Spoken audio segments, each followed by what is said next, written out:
Every nation has the ability to stimulate the economy through being a development based economy or an extraction based economy. By the end of this podcast, you're going to know exactly where we are in the United States and what you can do about it. So let's get into it.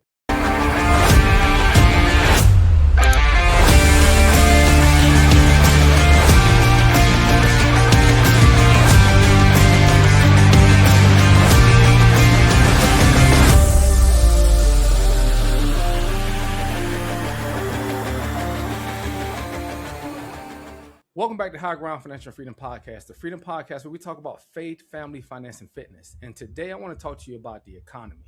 And this is very important. This is not political, okay? So let's get that out of here. I don't do politics. Here's the thing: do I vote? 1,000% I vote. Too many people that look like me died, okay, went to jail to give me the right to vote. So yes, I vote. But this has nothing to do with voting. What this is about is talking about the economy and where the United States is at right now.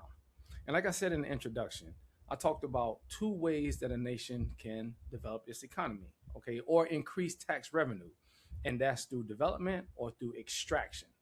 Now, I love the United States of America. If you look at my other podcasts, you hear me talking about our country. I love our country. However, at one point in time, our country, we were innovators. We were crushing things, okay? We were developing, we were inventing things. We had people working trades, doing all of these amazing things. And as time went on, things became more expensive to create here in America. Now, we're getting back to that. But let's talk about where we are right now. Right now, we are more in an extraction based economy. And what does that mean? What does extraction based mean? That means taking from the people. Okay? Because here's the thing, taxes got to get paid. I mean, you have to pay the DOD, the Army, Navy, Air Force, Marine, Coast Guards. You got FEMA that's got to get paid. You got all of the DOD employees. That's 2 million people right there.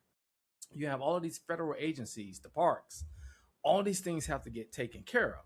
So the money has to come from somewhere. And I want to make this very clear. The IRS is not evil. The IRS job is to collect money to take care of all of those government entities.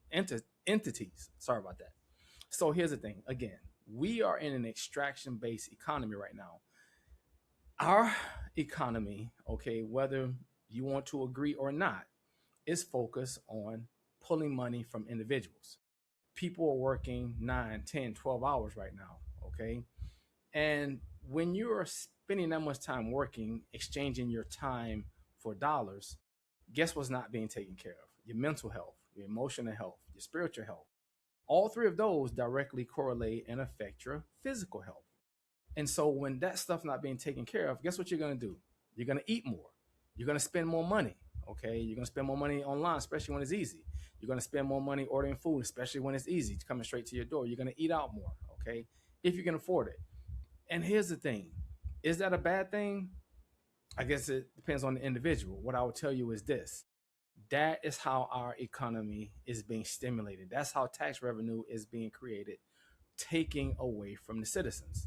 What I would love to see is us get back to a nation where we have people pouring into education, pouring their time and energy into a trade, okay, bringing a lot of jobs back to the United States. The problem with that, having these large companies operating in the United States is very expensive, okay? I'm not a tax professional. I'm not going to get into that. But here's the thing. It's very expensive to operate here in the United States. So how do we get around that?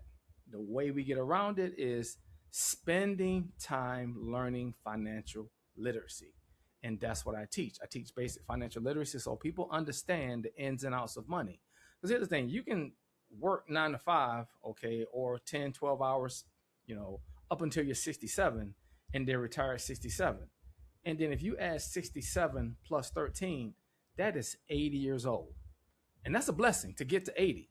But why do you want to wait till 67 to enjoy life when you can learn right now how to take care of your money and do different things with your money? Now, I am working on my second book, okay? It's called Riches and Relationships, and it's going to go into detail how to manage your money. But while that's in the process of being worked on, you can go to my YouTube site and get free education, okay? There is no excuse right now. Again, we used to be a development-based economy. Now we're an extraction-based economy. But there is no excuse on not understanding financial literacy because you have everything at the speed of AI, okay? Information is out there. And again, it's on highergroundfinancialfreedom.com. You can go to YouTube, you can get it for free. Because this is where I rest my head at night. What is the point of an individual living very well and doing good in life, and you've taken care of your family, you've taken care of your friends, you've taken care of everybody that you love? Why not share that information? What's the point? Can't take none of this stuff with me. Okay. So I think that when you're given a gift, God's blessed you with a gift of leadership, of teaching, you should do something positive with that. So that's what I'm going to do. So again, we are right now living in an extraction-based economy. Okay. I didn't say that's right. I didn't say that's wrong. What I'm saying is it increases tax revenue to take care of all the things that we need to be taken care of. It is on the individual to spend time learning about these things so that you can take care of yourself and take care of your family. And if you want to work till you're 67, if you want to work till you're 80, let that be a choice and not a necessity. So I hope you have a great day. God bless. And you know what? Let's continue to get this financial freedom. Take care.